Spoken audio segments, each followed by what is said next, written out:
Right? So I'm good, thank you. we can start any question from the last three sessions or two. Two, yes. Because then again I will summarize in 2 minutes so that it will be easy for us to. I have a little question that came up that's, relevant but not so relevant. I was reading through a Shivananda book, and it said in there that Raja Yoga is the practice of the 8 limbs. Is that correct? That's right, yeah. Because what happened, it was 19th century very end, and there was a great teacher and yogi, Vivekanand. Yeah, okay. Vivekanand, credit goes to Vivekanand to actually bring Patanjali Yoga forward. Before that, it was not popular, it was mainly Hatha Yoga. And he gave the name to Patanjali's yoga, Raja Yoga. Oh, okay. Because royal yoga or Royal. king of all yogas. Okay. So that is how it became Raja Yoga. Mm. And he brought it he was one of the first yogis to bring it to the West. It was there, but because he was such a towering figure, whatever he taught or proposed was accepted by masses. So after that, it simply became very popular. Right. So is it still kind of known as that? Raj Yoga, yeah. Yeah. Raj Yoga, some people call Raj Yoga, but more and more it is called 8-limbed yoga, Patanjali's yoga. Okay. Yeah. Okay. So this, what we're learning, all of it is really it's all like Raj Yoga. Raj Yoga. Yeah. Okay. Royal Yoga, King Yoga. But the way yoga is taught in the West and even in India now is a mixture of Hatha Yoga and Raj Yoga. Right. Because from Hatha Yoga they borrowed the postures. Right. Yeah, I think that's where I kind of got confused of what Raj Yoga was. I was having a hard time defining it, but okay, so that makes sense. Yeah. So how many total postures Hatha Yoga had originally? Only 8? How many did it have? Because there's so many poses right now. Yeah, I really Oh, in the don't Hatha, know. in the Hatha Pradipika? In the Hatha Pradipika? Yeah. I don't know, I'm just saying originally, Original we text, probably yeah. wouldn't have that many postures, right? No, but there were quite a few. I don't know, I don't remember the number. I know there's original, I know as of recent, there's original 84 Hatha postures.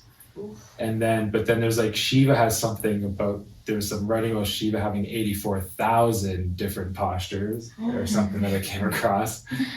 But then in the yogas, in the Hatha Yoga Pradipika, I think there's not that many.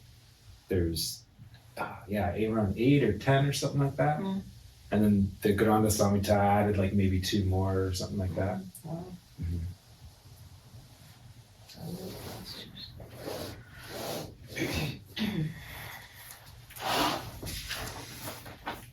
postures. Right, so there is no question, then again I will go back. And so we started with a discussion that we want to reach our original nature, and that original nature, according to the Kapil who gave the philosophy of Sankhya, we talked about that briefly, is Purusha. And why we don't reside in our nature? Because of the creation or the formation of this universe. So here is Purusha, here is Prakriti, means pure consciousness and matter energy. Once they combine, whole universe comes into action. And as soon as the universe emerges, we lose the sight of pure consciousness. So that pure consciousness is always seen through the veil of matter and energy and its endless patterns. So just like sun is reflecting in a lake, in a pool, in an ocean, in a river, or a pot full of water. So we see the sun. We don't see directly the sun because our eyes are looking here. We don't look up sun, which is equivalent to pure consciousness. So we see different ways to see, different interpretation of it. We described it differently. So same thing happened with pure consciousness, that when it is reflected in our body, in our emotions and thoughts, because we are conscious, it is interpreted entirely differently. So we perceive it as, I'm conscious of my anger and jealousy and happiness and bliss, or I'm thinking, I'm analyzing, I'm self-reflecting, I'm writing, so on and so forth. Still, consciousness is there, but it is indirect. So we are lost in these endless expression of mind. And people call it different levels of consciousness. Subconscious, conscious, superconscious, and then all kinds of levels, if you read. But it is only one, the pure consciousness. But because it is reflected, just like a person who doesn't know about electricity and goes to a particular place where a computer, table lamp, a camera, a mobile, all will think differently because can't see or can't feel the electricity directly, in the same way. And the problem with these patterns is they are ever changing, because consciousness, pure, never changes. It is changeless, it is eternal, it is infinite. The moment is it reflected through a pattern of the matter and energy, immediately it is bounded. Any manifestation of it. So whether it is in a bacteria or in me, in my thoughts and emotions, because all thoughts and emotions are limited. And that precisely is called Maya. Because if I'm not aware of that Purusha, pure consciousness, then I will think that consciousness is limited. It's limited to my thought, my emotions, or whatever I'm doing. And Maya means which can be measured. You can scale it. Meanwhile, pure consciousness being infinite and is eternal, you can never scale it. You cannot measure it. It's beyond measure. It is measureless. Measure means when I'm measuring something, 1 liter, 2 liter, 5 liters. So that is what happens, we get limited. We think it is finite, and that is what scientists does. Number one. Number two, these patterns are ever changing. As somebody said, that only permanent thing in our world is the change itself. Or you cannot step in the same river twice. So it is always changing, and we become the part of that change. So our life is always ever changing, ever changing. There is no sense of real rest. We relax, but rest in terms of yoga is when your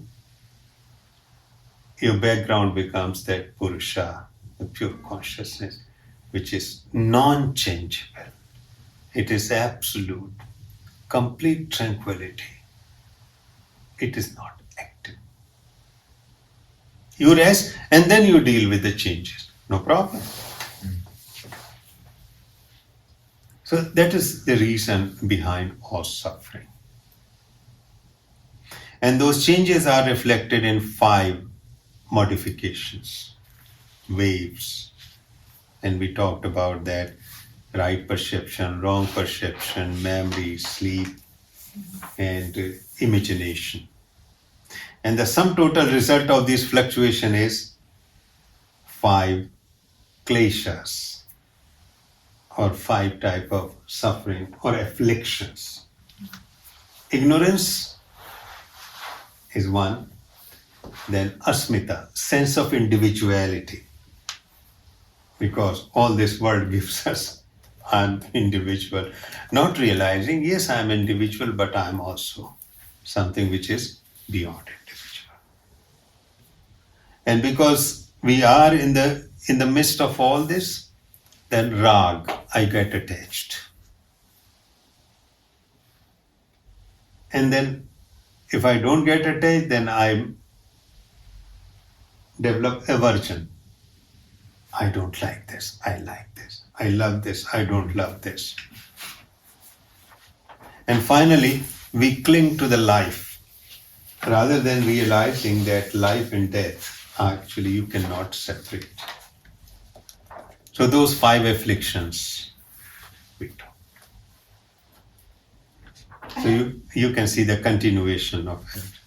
I have a question just about is it Asmita? Asmita. I amness. Hmm. When people are saying affirmations like I am wealthy, I am healthy, these things, is that not wrong, but is that part of that? Or are they separating Still themselves? in Maya, right? It is in Maya, but that is in the beginning is necessity. Right. The reason being why that is necessary, because so many people don't have a healthy asmita. Mm-hmm. They have unhealthy. And we are going to talk today about that actually. Because once I have healthy asmita, then I can move on. A true sense of individuality. But so many people's sense of self is damaged because they were abused, they were traumatized. They are not rooted in their own sense of self, their identity. So their asmita is not healthy. That is why we have to do that affirmation in the beginning. And that is a very important question you ask. And the reason being, you go to teacher, they will say, go beyond ego. But first of all, I have to have a healthy sense of ego. Mm-hmm. If I don't have healthy sense of ego, how I will go beyond it? Because I will be stuck in it. Because a lot of people have unhealthy sense of ego. I mean, including me. I had that. And so we will discuss today healthy ego or self, healthy. So the first thing in children, the most vital is to give them healthy sense of ego, healthy sense of self. So they have a very healthy reference. So neither they are suffering from superiority complex or inferiority complex. They don't have too much self-esteem or very little self-esteem. And in a lot of adults. So in Rishikesh, I was teaching and I'm getting these people from all over the world. And they all want to transcend and they go into 6th dimension and realize in samadhi. I said, okay, that's fine. That's a beautiful goal. But tell me about your life. Do you have a good relationship with your partner, with your family? Are you able to earn your livelihood? Or you are not abusing substance once in a while? Beautiful. Or you have persistent anxiety or depression. You are not isolating yourself from the world, feeling extremely lonely. I said, tell me about your ordinary life. And I found lots of them didn't have. So it became an escape mechanism, the yoga. Because they wanted to escape that pain and suffering, isolation, loneliness. sense of rejection from outside, maladaptation, maladjustment. They wanted to weave this beautiful world of yoga or meditation or Vedanta. And it was helping them escape.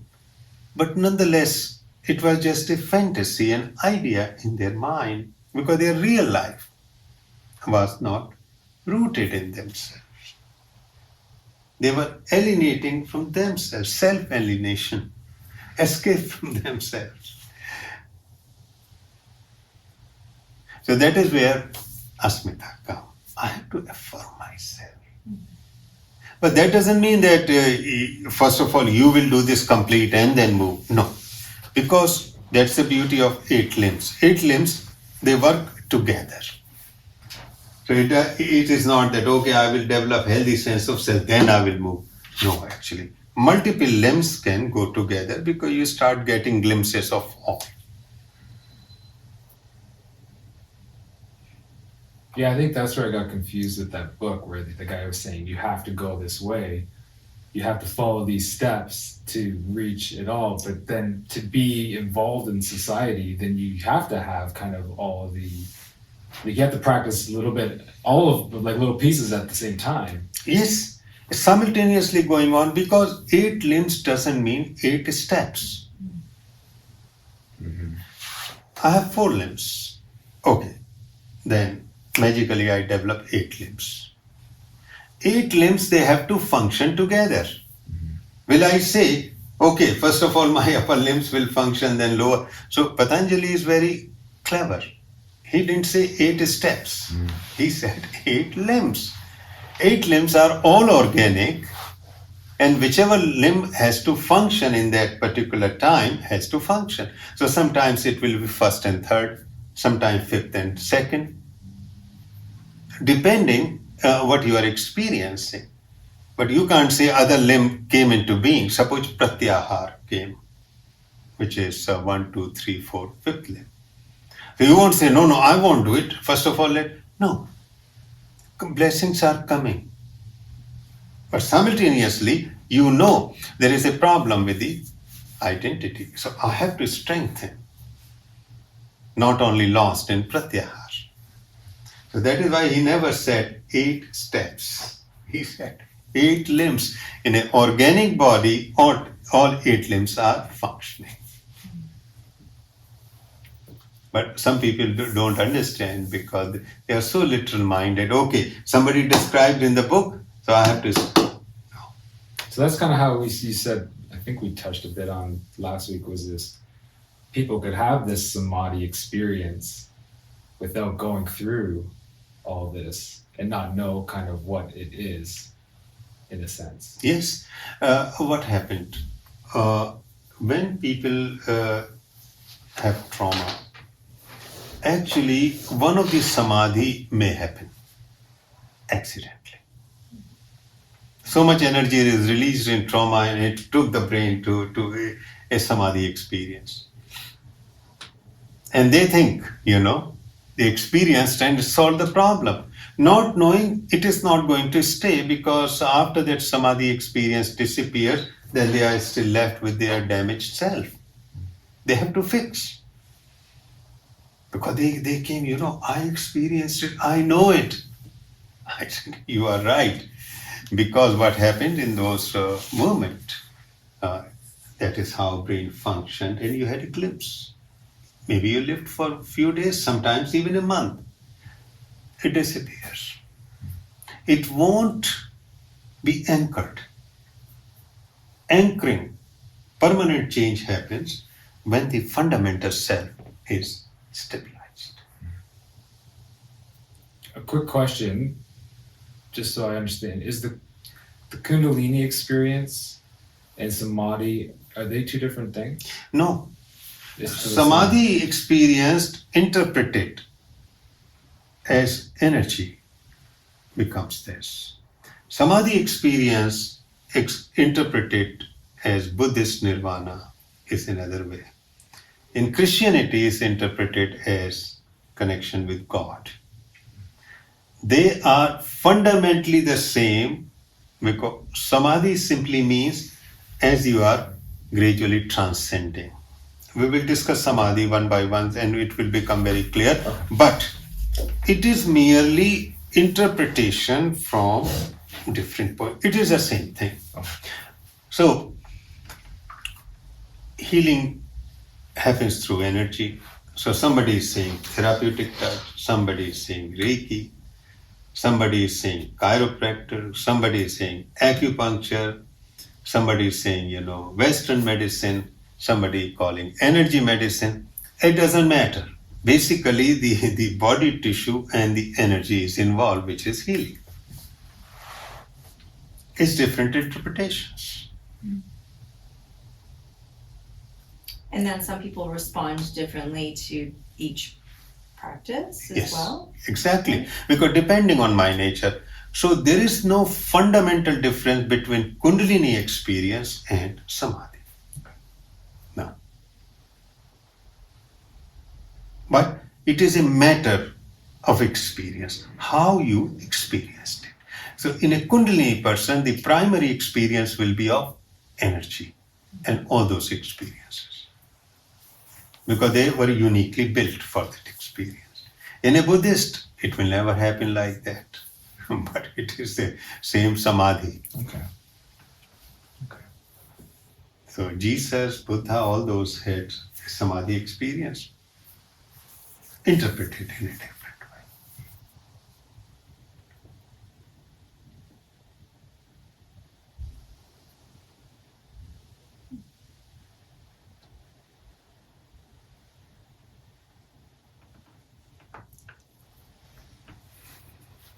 So I think so far we are pretty clear. And that will integrate, what you were mentioning, your interest in various types of healing and therapies, because that is all integrated in this. That is why I was saying that all what you are interested in, please don't leave your interest, because everything will come together. Kundalini awakening doesn't have to be a sudden thing, right? Sorry. It doesn't have to be a sudden thing. Oh, it can be. I know it can be, but can it be also very gradual? Very slow and gradual. Okay, so you don't feel like this rush, No. the way so many people reported, you could be No. gradually. Very transformed. very slow. And in between you will have some, kind of rush, and then, but then it can be extremely slow over lifetime. But in some it can be Because I massive. think the expectation is for everyone to just have this massive experience. Good grief. Yeah, okay. Fine. Has Yeah. to process Yeah. a little bit. Yeah, because I'm teaching a French course. It's for the people from France, and one of my students interprets, and they said, after completing this course, we will get to samadhi. Because they are innocent. The same thing about Kundalini. Now we are starting Kundalini program, and it started actually last Wednesday. So same question, after this course, Kundalini will be awakened. I said, no, I'm just giving you an idea. And it may happen, it may not happen. Now, on that note, you hear people say, oh, Kundalini rising is dangerous and it's bad and it can really mess you up psychologically. And I've heard people say that based on maybe the person, it was quick and the person wasn't ready for such an experience. Have you heard of that? Is that true? It's true. Okay. So, a person who is traumatized and Kundalini is awakened, person is not grounded in the body. Right. It will rise to the brain and it will create this mental world, because energy is moving and it brings all kinds of psychic experience. Person is already not grounded. already had problem of anxiety, emotional volatility, it will increase the anxiety and emotional volatility further.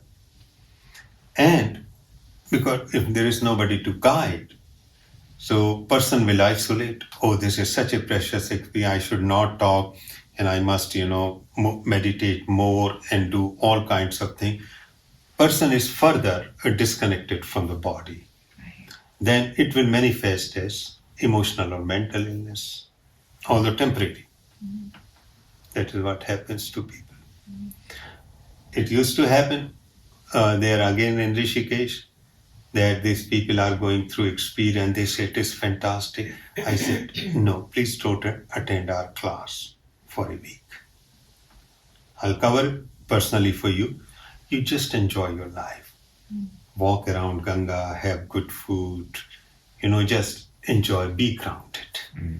Because I knew, she was going into this mental world. Mental world is okay if I'm connected with body, because then body will anchor the experience. All mental and emotional health problems have single reason: when we are disconnected from the body. If we are not disconnected from the body, it is impossible to have mental and emotional problem. We will have it, come back.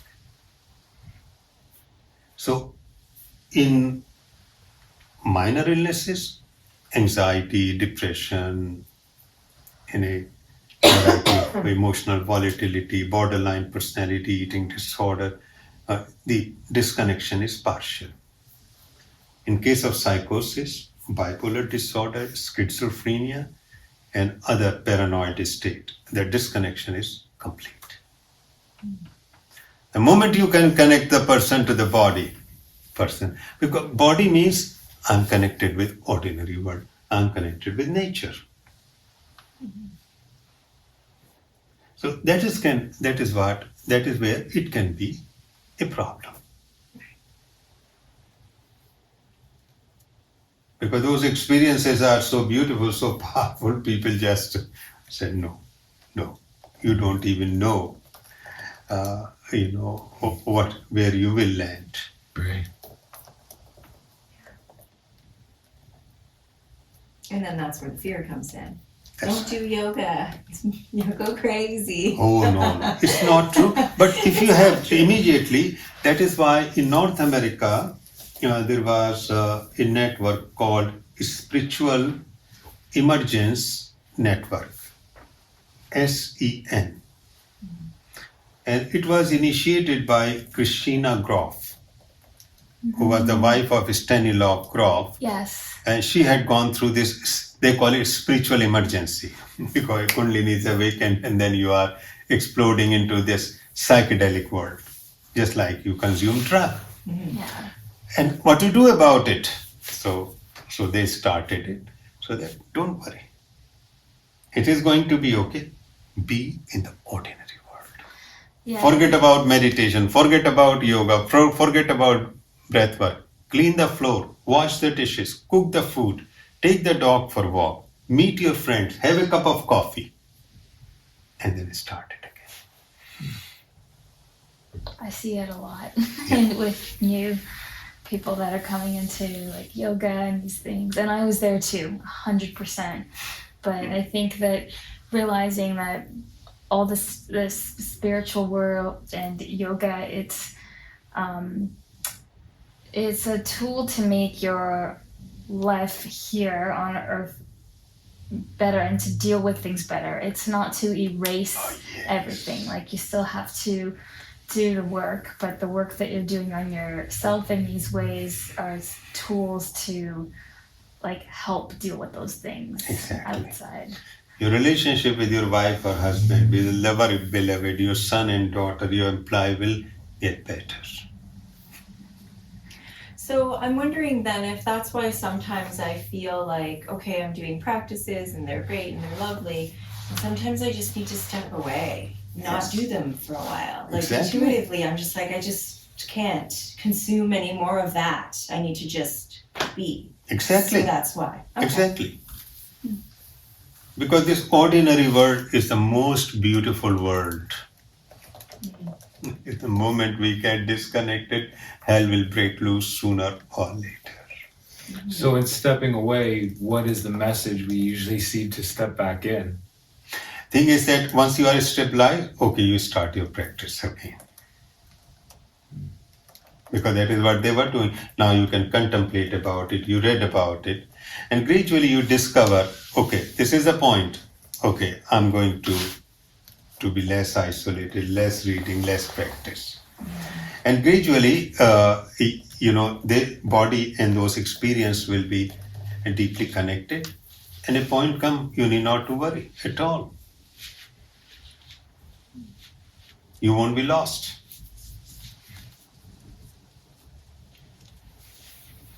That is why Patanjali, the first limb, is Yama.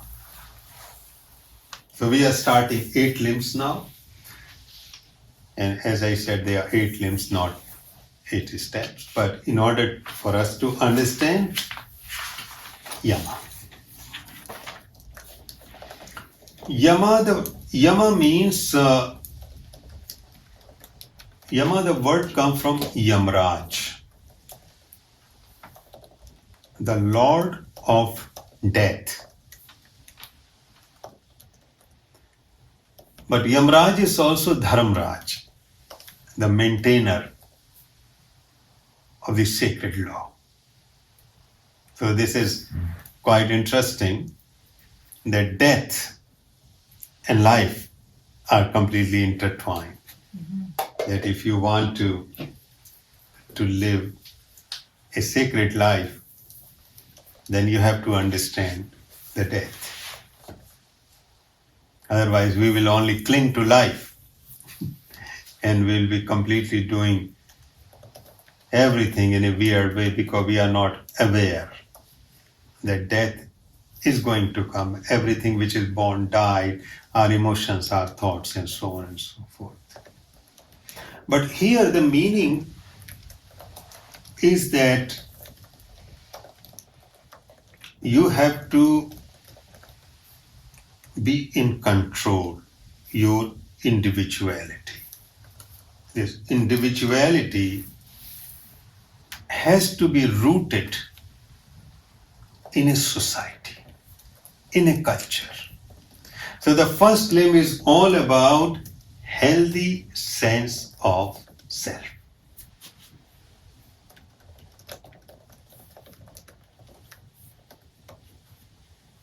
Yama. Because otherwise we will become narcissistic. So death of the narcissism basically.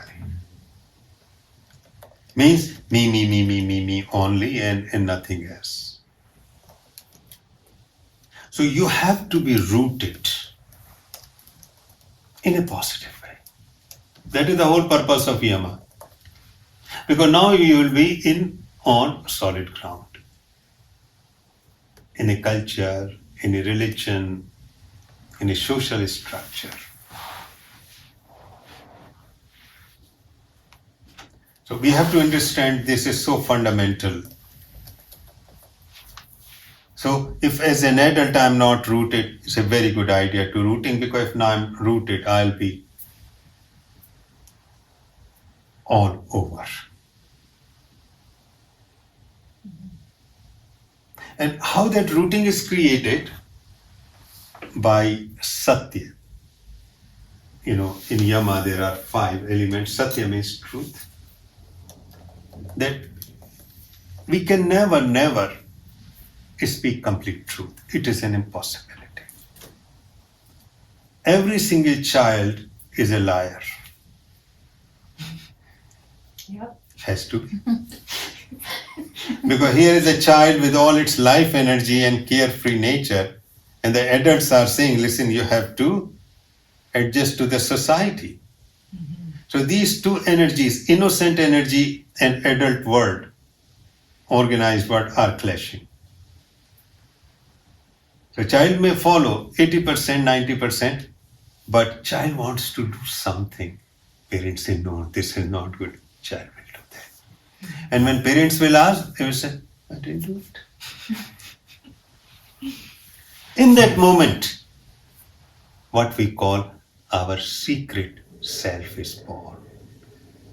We all carry secrets. We will never reveal those secrets to anyone. It is an impossibility. Because those secrets are so terrible. Because we develop all kinds of thoughts of killing and raping and destroying and damaging and whatever we did. That it will be too much to reveal. That birth of the secret self happens. So we must not expect complete truth because it starts in our childhood. Real truth is when I'm not speaking lies to myself. There is no need to tell others. Right. But when I believe in my own lies, that becomes a problem. So something happened to me, secret in my heart, but I'm totally aware that was a fact. Then my life won't be distorted. It's not necessary to share all my secrets to people. Why? But I must share with myself. A lot of people do, oh, it didn't happen to me. No, I think it must be my imagination. Or they will find excuse. It can eat like a worm. So that is the meaning of Satya here. Share the truth, but not all of them if I don't need to.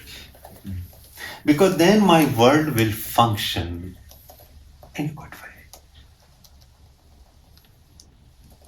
Otherwise, I'll be a twisted and very distorted person. Ahimsa is non-violence, minimum of it. We cannot stop violence. It is impossibility. Knowingly or unknowingly, it will happen, either by words, by deeds, or so on and so forth. Third is brahmacharya. Celibacy, they call it, completely a wrong idea. Because Brahm literally means expansion of consciousness. And Charya means walking the path of expansion of consciousness. People interpret it as celibacy. The whole idea is... Brahm is what? Brahm. Yeah, what was the... Expansion of Expansion of consciousness. consciousness. And then Vichara is walking the path of Yeah, expansion. yeah.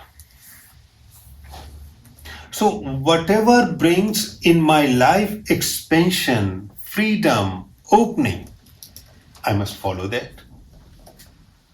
Whatever constrict my world, narrow, imprisons me, I should not follow that. And that is true to sex also. Now, so many people I know, celibacy.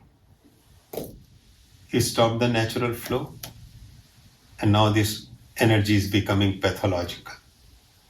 You're obsessed. I stayed in a monastery, I've seen so much of it. Exterior is all very beautiful. Underneath, these monks, nuns, it's just raging. Yeah. Like, what do you do with that energy? Where's it going? It's so natural, It's though. crazy. It's I know. It's created so and we're odd. born with it. Yeah. Yeah. It is beautiful. Yeah. It is most beautiful when it flourishes. You can't believe. We'll talk about sex to sensuality because ultimately a very natural sexual energy, it gives us experience of sensuality. Our whole being is soaked in that gentle bliss which we experience during sex. That is a peak point. Actually, I know one monk who committed suicide because he took the vow of celibacy, couldn't hold it, did. I knew both of them, and he felt so guilty. So sad. Such a brilliant, such a beautiful human being. Still I remember Goodness. because we worked So together. sad. Yeah, I think like Osho says, like, how could something that creates life be so bad? Yes. But Osho took it so casually. Right. He made a Oh, mockery too of it. A little too Yeah. casually. He said, but whenever you feel with whomsoever feel, do it. Yeah. Yeah. He completely forgot the message that it is with one partner. We have to untie all the knots. Because what was his thing? Purely hedonistic. Mm-hmm. Yeah. I didn't come across that part of his teachings, but I never got into that part. I got more into like his religious side of the teachings, so I never came across that. For 7 years, Osho. I read hundreds. Well, I've seen it in like the documentary and stuff like that. No, actually, I read the books, and that is what was his message. So these people were constantly, leaving their children, wives, and husband, and involved with whomsoever you want. What it is going to, it is like snacking. You Yeah. never get sated. Yeah. And also, the most important part of the sex is in a loving to untie the knots of my life. All of us carry knots because this body was not used, or there was a concept about body, so I cannot open my body totally to the other. Or there are emotional knots from my life. All Would that kinds. be like the shyness? Is that like? That's right, Okay. shyness. Yeah. Because shyness, I'm shy about the body because somebody told me, oh no, you must not do this, you must do this, this is wrong, this is unspiritual, this is spiritual, the body is filth, and all kinds of nonsense.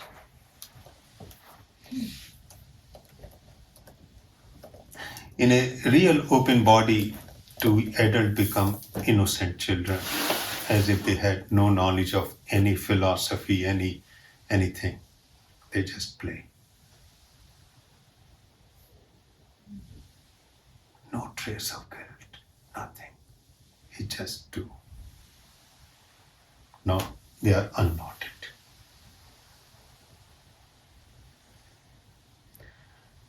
So, Satya, Ahimsa, and Brahmacharya. So, Brahmacharya, anything which makes me free expands. Question about that. So something that's maybe constantly coming up to your life that may feel like it's not expanding you, but you're just not looking at it that way. Could that be a form of like expansion? Like say, I don't know, something that just keeps coming up in your life. Mhm. That keeps like, oh, there it is again. You're not focusing on that. You're not paying attention to it. Like to me, sometimes I can feel like it's like overwhelming you in a way, but you're just not looking at it in that sense of, no, you need to address this Yes, to that's right. expand That's in a right. way. Okay. That's right. So, if sex makes you a prisoner, you don't feel good about it, then you have to think what to do with it. But if a sexual expression make you free, then you have to follow it. For anything. It may be food. It may be traveling. It may be money. Because primary is not those things. Those become instrument. Primary is your expansion. You are not constricted in your life. You are expanding your life. That is the exact meaning of brahmacharya. You are having sex in extreme guilt. It is locking you in the guilt. Mm-hmm. You feel guilty, then you become angry. You become angry, you feel more guilty. So you have to rethink what to do with it. What is the alternative path? That is the meaning of brahmacharya. That changes everything, right? Like when you read the Yoga Sutras, it literally changes everything. That's right. Because like it's like seems like the first step, if it's taught the other way, it's like, you can't go any further. No, because you are now fighting a war with yourself. Yeah. So Osho made it frivolous, and other yogis made it completely constricted. You have to find yourself.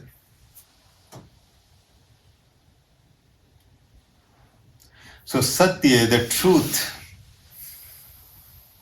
completely to yourself. You must not tell lies to yourself. Outside world, you cannot stop. You have to tell lies. Because the way our society is built, if you don't tell lies, it will be very difficult to deal with people.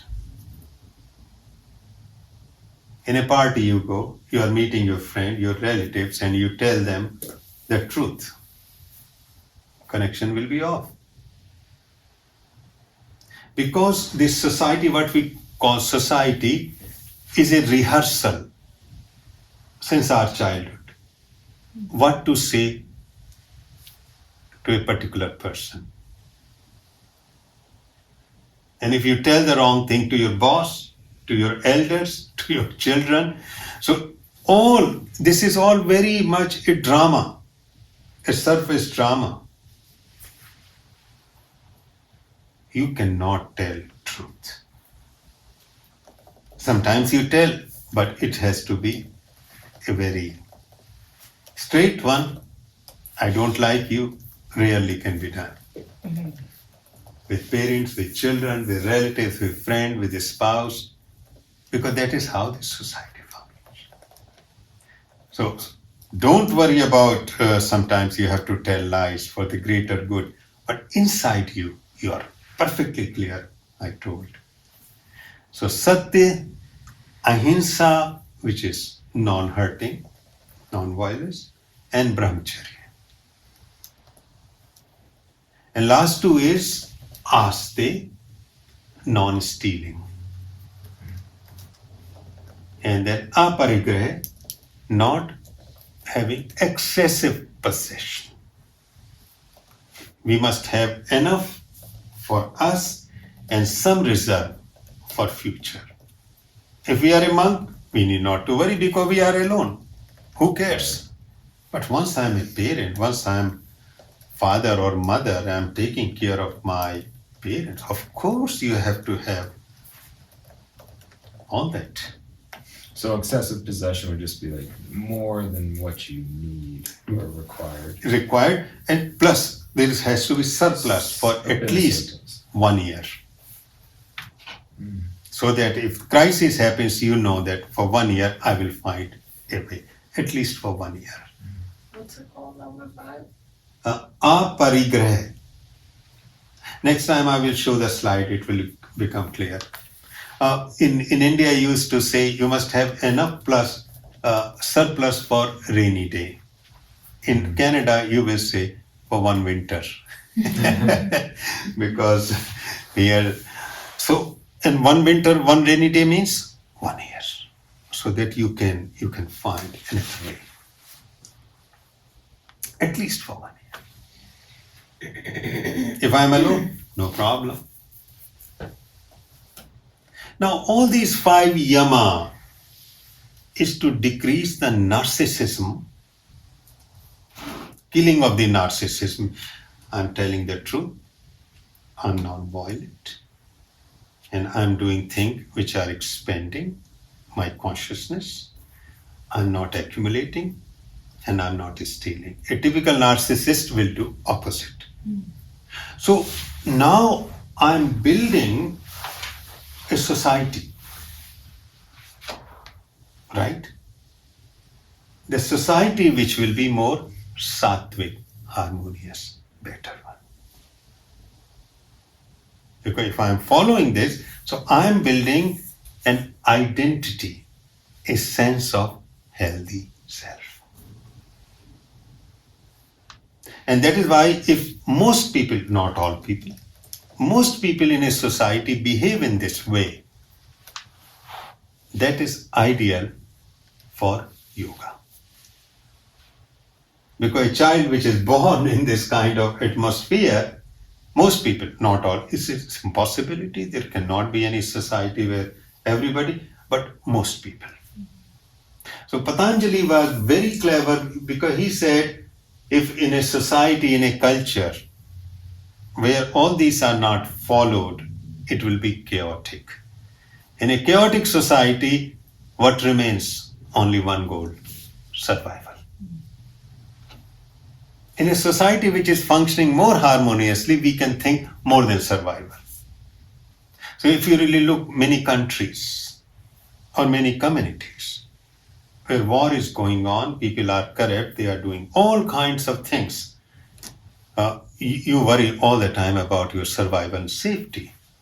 How you can think about yoga and going to samadhi? Forget about it. I just want to survive because I'm not safe.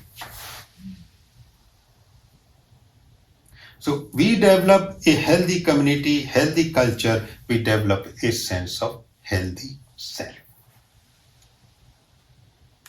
I have a question about ahimsa in the yoga community. Maybe similar to brahmacharya, but they'll take what is your take on the vegan thing? Because it's equated a lot to ahimsa and non-violence and not eating animals. And so what are your thoughts on that? A fundamental rule of this is, if you can use the food which comes from the least conscious organism, animals or plants, because there is a food chain. So at the very bottom of our plants, they are the least conscious. They are conscious because we have to survive. So first thing that I cannot leave anything. After that comes animals, very primal animals, primitive animals. They are least conscious animals. And then comes more conscious animals. And finally the human being, the most conscious. Nobody can doubt. So whole idea to me is the consume those who are the least conscious, because in the least conscious, emotions are not formed. They have energy, life energy, but they don't have emotions. Because when you slaughter any animal, cut any tree, they don't have emotions, they have feelings because they are alive. If animals have emotions, those emotions are connected with their neurohormones, neurotransmitter, biochemistry. So those emotions are trapped in form of biochemistry. So for example, in Western world, they grow animals in animal form. And some of the best meat is produced in those areas where they actually grow animal in a confined space, because their muscles cannot move. If your muscles are not moving, they become soft. So such animals actually, they cannot stand firmly on their feet. Because if they have to stand on their feet, their muscle has to be strong, but they are not soft. Now, consumer want very soft, everything soft, because it becomes more delicious. Now what is happening over the years or months? They are in torture. They are suffering. They are kept alive artificially. All those stress hormone and all related molecular biology is trapped in their muscles and flesh. Consume them. Yes. So least, even if you want to eat, meat, just try to be as the least conscious one. Or what if there's ones that are more like farmed, raised, not so captive, like that have Much better energy, because they have their freedom energy. Yeah. And that is why Aboriginal indigenous people, what they did, before they killed the animal, they prayed and they killed quickly. So the animal didn't have much time to react. Very quick. And rest of the life, they were very free. So that momentary step or stress or a stress of 1 to 2 hours didn't change their physiology. Because in order to change physiology, you need some time. And they use every part of the animal, and they have like a ceremony honoring and thanking the process. That's right. That's right. Before they eat it. That's right. Because it was necessary, just like in Tibet. You can't survive. So, my opinion, of course, this is just the individual opinion, that trying to eat that food which has minimal consciousness and quickly done, and it should be raised in more natural environment. And it can, yeah, Mira, Does that apply to dairy as well? to, Dairy, like milk and yogurt, and because Yeah. I know like in India, like a lot of people are vegetarian, but they use a lot of dairy. yeah, a lot of dairy, because dairy is fairly, humanistic there, because cow became sacred. Yeah, so there's just less stress hormones in there. Exactly. Because why they gave the idea of sacredness, that you are taking good care. Of course, a lot of people don't take, but that was the whole idea. Sacred cow. Buffaloes are introduced recently, but cows were the original one, and they were supposed to be sacred. So the way they were treated, in most beautiful way. But yeah, dairy could be as bad as milk, meat. Yes, it can be. Although still cows are better treated unless they are completely raised for soft beef. Yeah.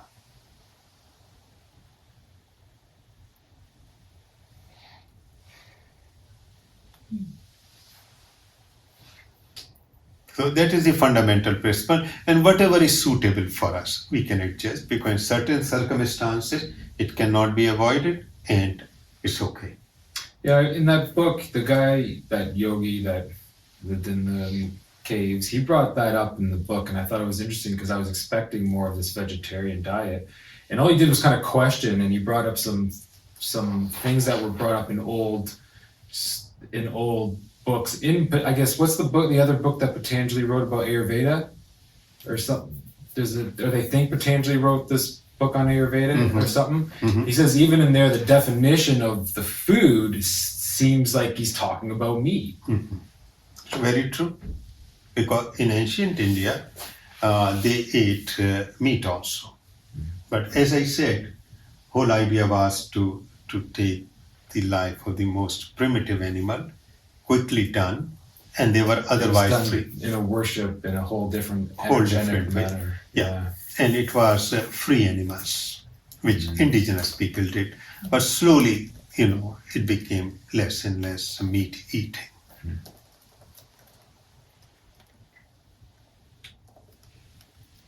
What's interesting though too with that is when they are raised more free, they taste better. They will. They will taste better. They do. They So do. it's crazy that we farm them. It's so odd. Because of the mass consumption, Yeah. and it becomes cheaper. Yeah. And also now they are experimenting on them by softening their muscles so they taste soft meat. My friend owns a Red Rockets. He says he goes through 10,000 chicken wings a week. That's a lot of chickens for one place. It makes you think and think of all the bars and all these other places that sell. Like, where are these chickens coming from? Yeah. Why we never eat reptiles and or amphibians? Because they're more primitive than the cows and the chicken. So In China, actually, they do all the I time. know, but how come most of the world we stuck with cows and chickens? The reason being, I think the number of reptiles is much less. Right. They can they disappear so quickly. More difficult to catch also, but their number is small in comparison of large animals. Are the chicken and cows in nature, or we actually made them like dogs? Like they breed them, right? I think so. They're not like natural animals. No, I don't think so. No. Which ones? I'm not sure. Like Chicken. cows and farm Yeah. animals in general, they're not natural animals, just like dogs. That's right. No. They're all yeah. like, Domestic. Right. Experimented and Domesticated, domesticated. You are right. That's interesting. It's all I know. I recently became vegan, like, well, not totally vegan. There's still like a little bit of, dairy. a little bit. Yeah, dairy never really agreed with me in Canada, but in Europe, I don't have a problem with it at all. Like, Oh. I can have cheese, a little bit Yeah. of cheese, a little bit of, yeah, and I'm fine. But I just know that I feel different. I feel clear. I feel lighter when I eat meat. I do feel more primitive, but I'm also like really sensitive to energy. So it just makes sense to me. And it was more of an experiment. I did fully vegan for 1 month. And then I started traveling again, so it was a little bit harder to be like healthy vegan, making sure I have all the nutrients and I'm not eating like I don't like the Beyond Meat stuff. I don't like the Chemical. yeah, it's not really.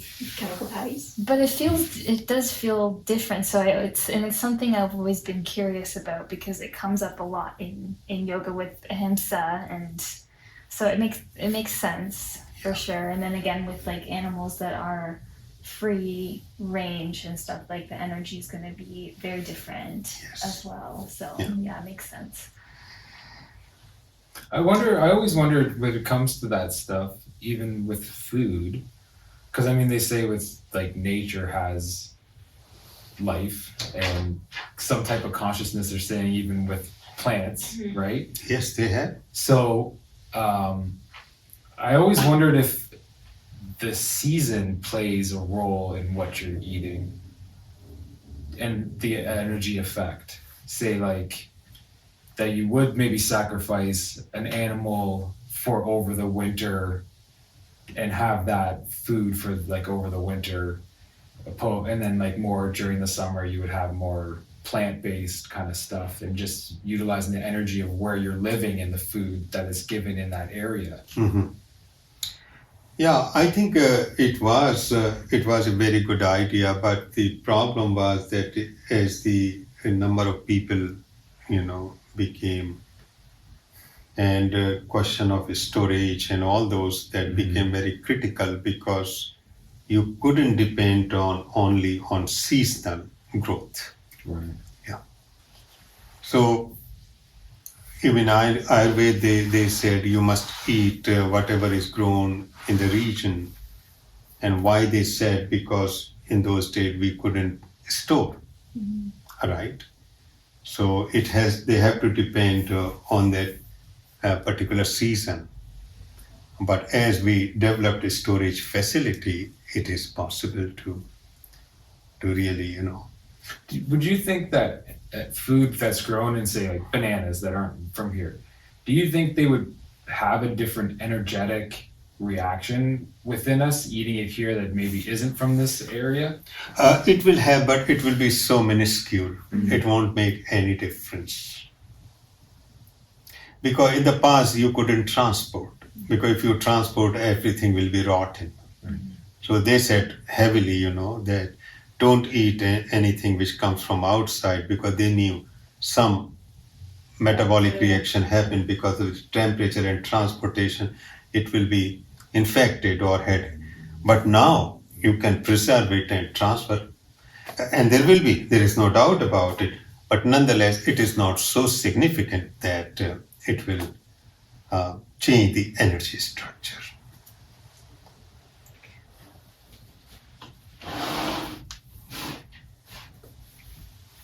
So those are the 5: the truth, the non-violence, expansion of consciousness, not celibacy, non-possession, and non-stealing.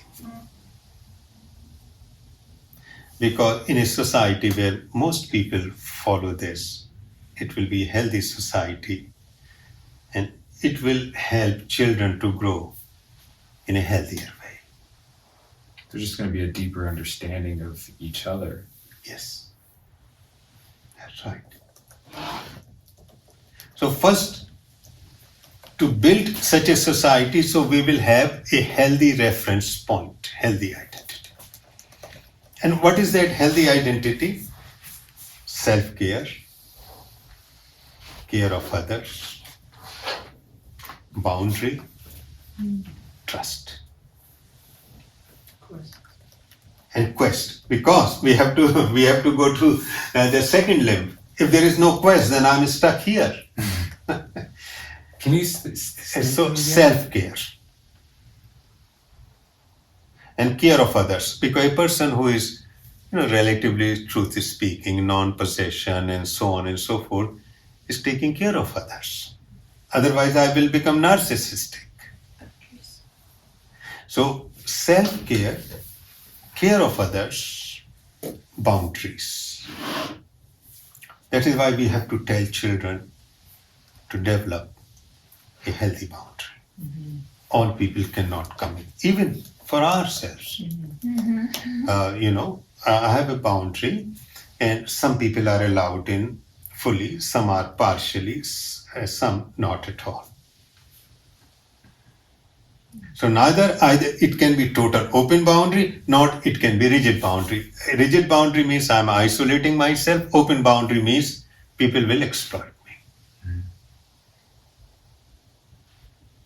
So gradually, by hit and trial, we will develop. But the first response, still I say, for children should be no.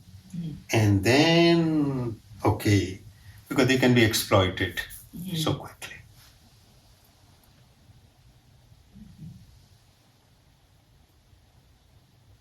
That has healthy sense of self. And trust. Trust at least on one person. So self-care, care of others, boundaries, and trust. And all these four, the last one is quest. Healthy self is always searching, seeking, looking for more. You said the trust at least of one person? At least one person. Because a lot of people want to, oh yeah, I will trust on them or they will trust me. Forget about it. At least one person with whom you can share.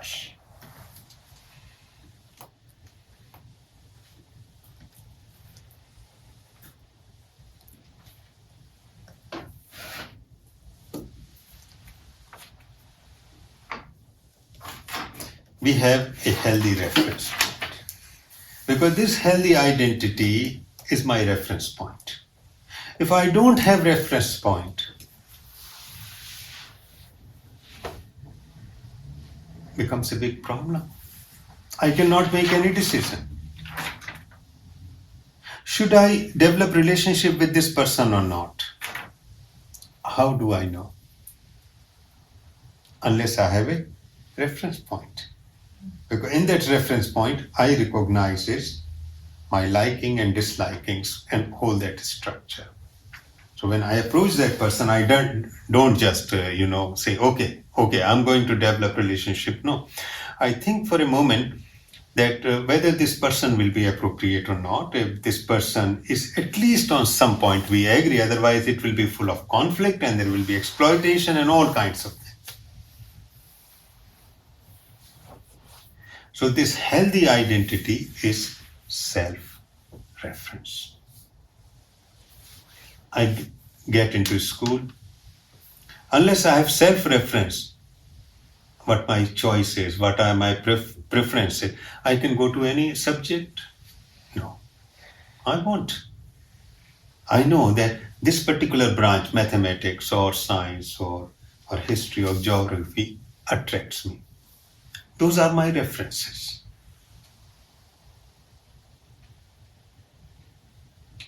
Because without that reference, I'll be in this vast sea of the world without any boat.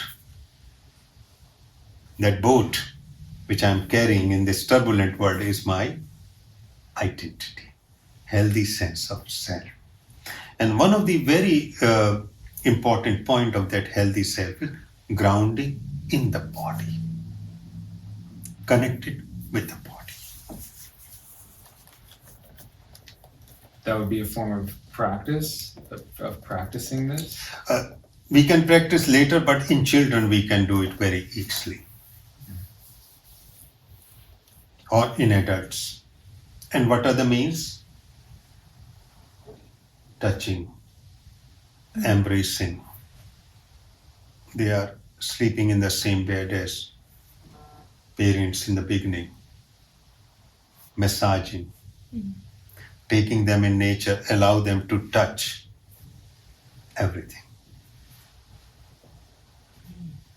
If I'm not grounded in my body as an adult, I will do the same thing.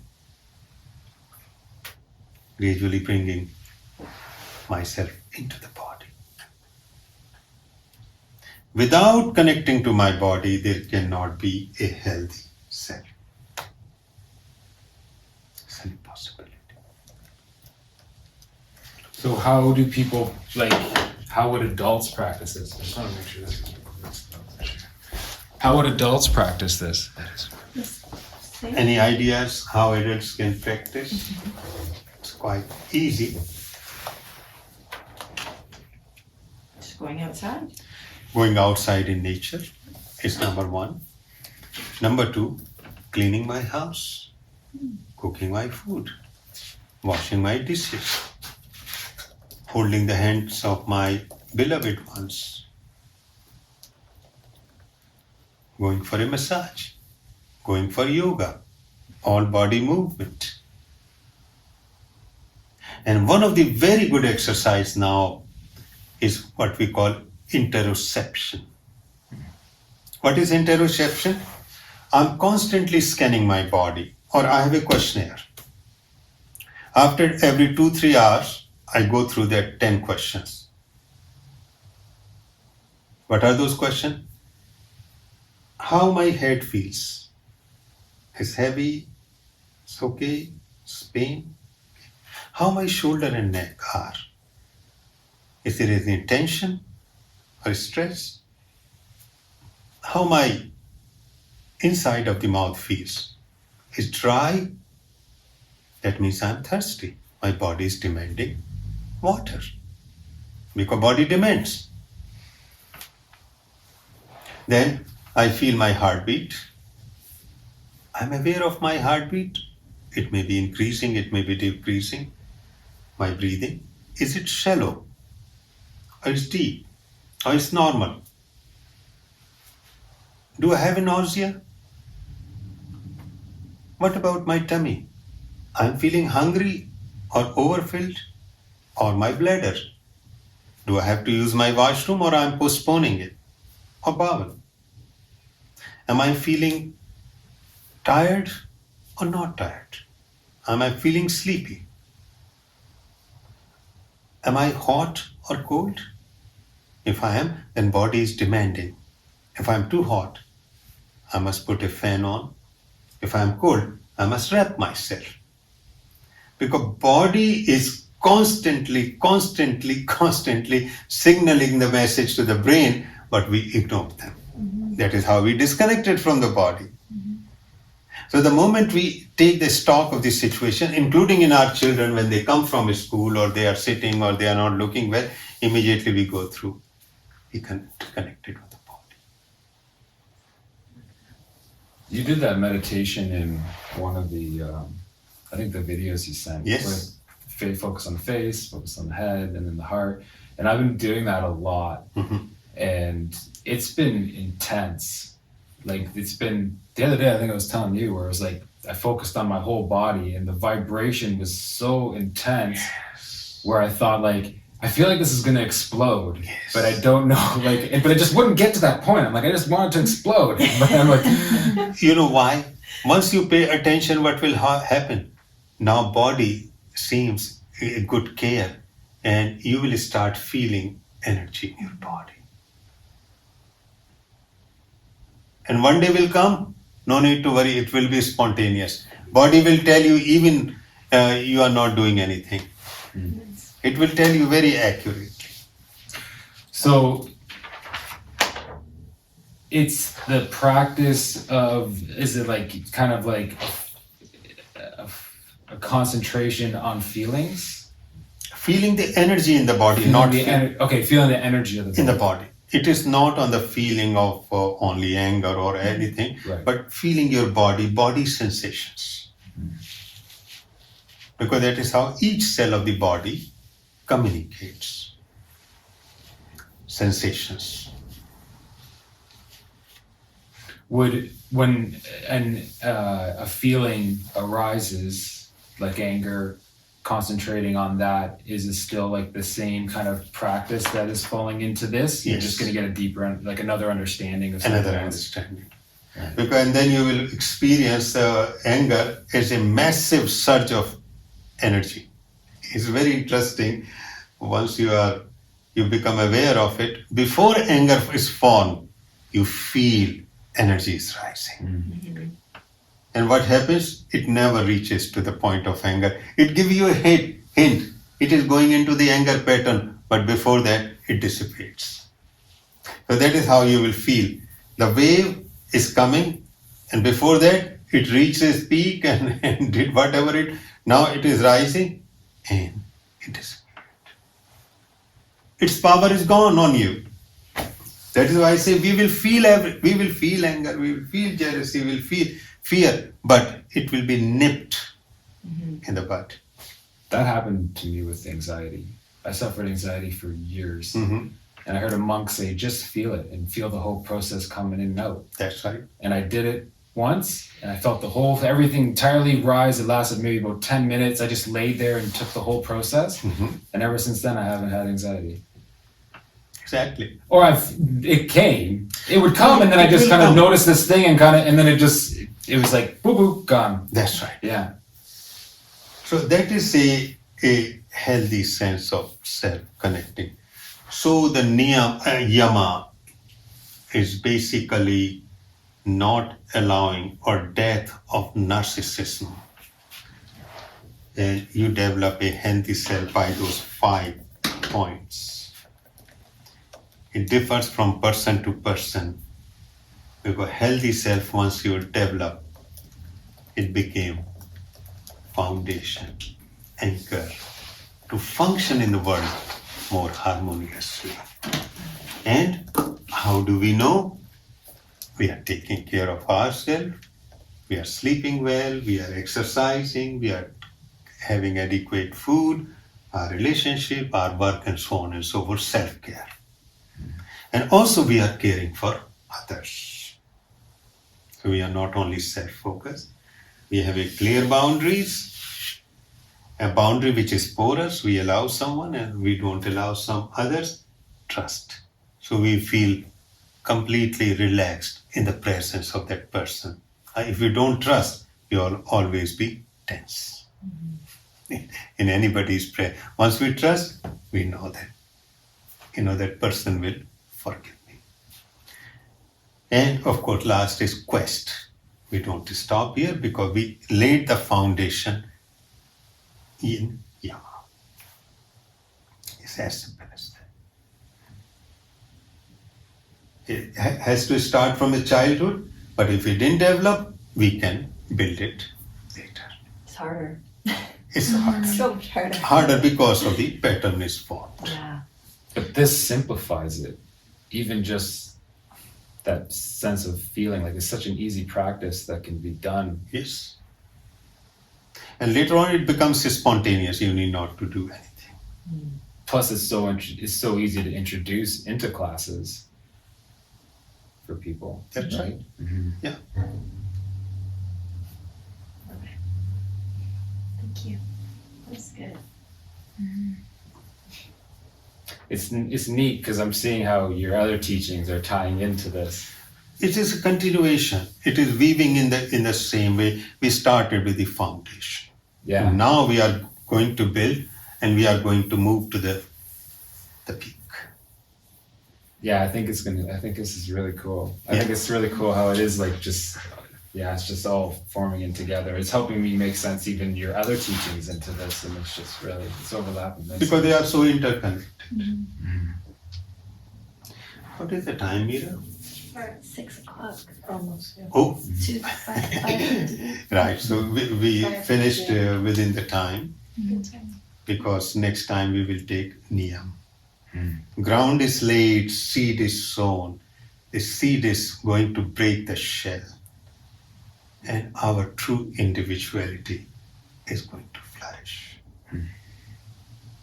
Ground is not there, it won't flourish. Ground is laid down. And Niyama is the core of whole yoga. If you understand Niyama, you understand everything else become very easy. Samadhi is not difficult. It is a Niyama people don't understand. That is why Patanjali called 3 components of Niyama as Kriya Yoga. Yoga of action. If you took this action, rest, you are just going up and up. This is the most important thing. You laid the foundation, it's a springboard, and now you have to take a leap. So understanding Niyama is of vital importance. So even if we need 2 sessions, we will do it because it contains so much. Rest is very easy, asana and pranayama, anybody can do it. Pratyahar will happen automatically. This is the one. Second, so the most important.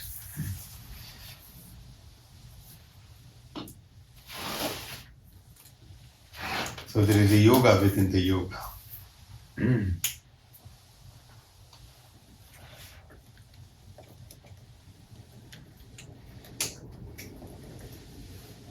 This is great. Thank you, Jivasu.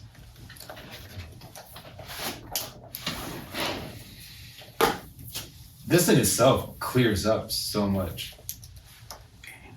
Like, I guess, just cloudiness of where it seems like it is that impossible to practice yoga when you read other versions of it. It just seems like it is untouchable, but this just makes it so much easier. It just makes you realize too, it's true how disconnected people are. Just so disconnected. Yes. It's incredible. Yes. Because we live in a mental culture. Yeah. Body is of secondary importance, merely an instrument.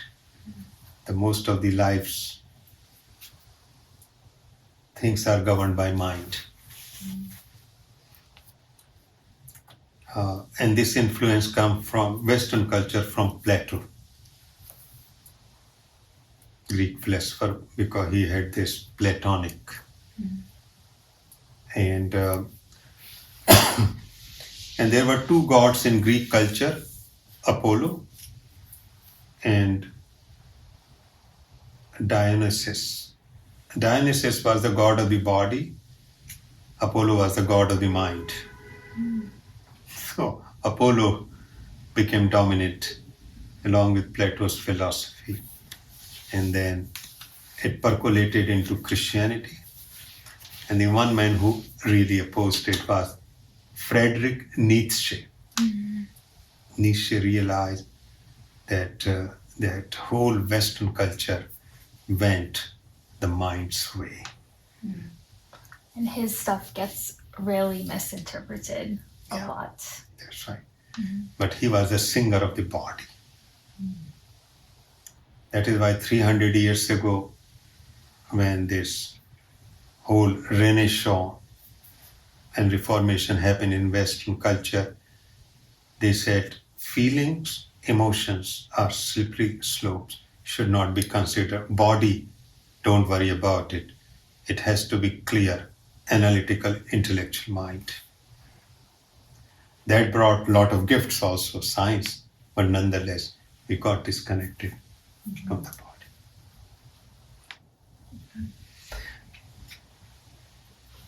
So reconnection has to be made because our whole education, everything is based on mind. And Plato, which is 5th century around 6th century BC. So it's a long. Many philosophers revolted against it, but the effect was so deep